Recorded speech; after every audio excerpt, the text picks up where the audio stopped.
Actualités politiques, culturelles, sportives, religieuses et éducatives en Haïti et dans le reste du monde. Informations fiables, analyses claires et mise à jour continue, nous sommes votre choix universel. Aujourd'hui, beaucoup de personnes entendent parler du TPS, mais peu connaissent sa véritable histoire. Le Temporary Protected Status, ou TPS, est un statut migratoire temporaire créé par les États-Unis pour protéger des étrangers dont le pays traverse une crise grave. Dans cette vidéo, nous allons découvrir l'origine du TPS, son fonctionnement, son évolution et son importance, notamment pour Haïti et d'autres pays. Origine du TPS. Le TPS a été créé en 1990 à travers la loi appelée Immigration Act of 1990.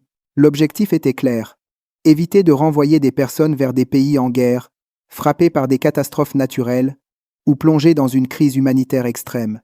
Ce statut est accordé par le département de la sécurité intérieure des États-Unis, DHS. Comment fonctionne le TPS? Le TPS est accordé lorsque un pays est en guerre, une catastrophe naturelle majeure survient ou une crise exceptionnelle menace la sécurité de la population. Les bénéficiaires du TPS peuvent rester légalement aux États-Unis, obtenir un permis de travail, être protégés contre la déportation, mais le TPS n'est pas une résidence permanente. Pays concernés au fil des années, depuis sa création, plusieurs pays ont bénéficié du TPS. El Salvador, Honduras, Nicaragua, guerre et ouragan, Haïti séisme de 2010, insécurité, instabilité, Syrie, Yémen, Soudan du Sud, conflit armé, Venezuela, Afghanistan, Ukraine, crise politique et humanitaire. Le TPS et Haïti. Haïti a reçu le TPS en 2010, après le séisme dévastateur. Depuis, le statut a été prolongé, annulé puis rétabli plusieurs fois, selon les décisions politiques américaines. Aujourd'hui encore, l'insécurité, la crise politique et la situation humanitaire expliquent pourquoi Haïti reste éligible au TPS. Limites et réalités du TPS. Le TPS est temporaire. Il peut être supprimé à tout moment. Il n'offre pas automatiquement la résidence permanente. Il maintient des milliers de familles dans l'incertitude. Malgré cela, les bénéficiaires du TPS contribuent fortement à l'économie américaine. Le TPS est une mesure humanitaire essentielle, mais fragile. Il protège des vies, mais ne garantit pas l'avenir.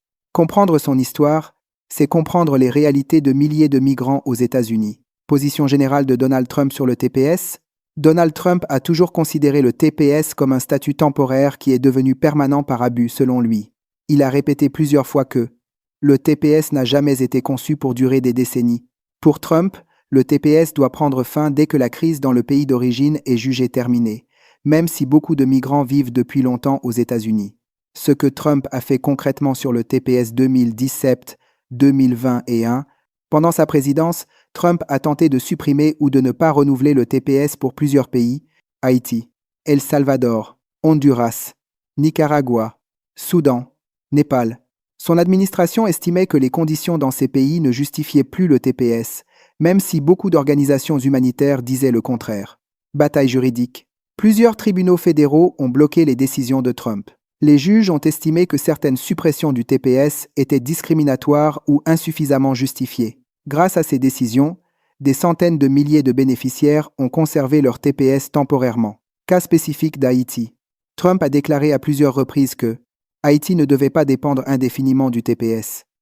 Les Haïtiens sous TPS devaient selon lui préparer leur retour.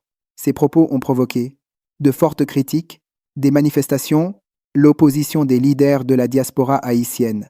Après Trump, après son départ, l'administration Joe Biden a rétabli, prolongé et élargi le TPS pour plusieurs pays dont Haïti, Venezuela, Ukraine. Trump a toutefois annoncé que s'il revenait au pouvoir, il réexaminerait tous les TPS, pourrait les supprimer à nouveau, renforcerait les expulsions. Résumé clair. Trump considère le TPS comme un abus du système migratoire. Il a tenté de mettre fin au TPS pour plusieurs pays. Les tribunaux ont freiné ses décisions. Un éventuel retour de Trump pourrait menacer le TPS.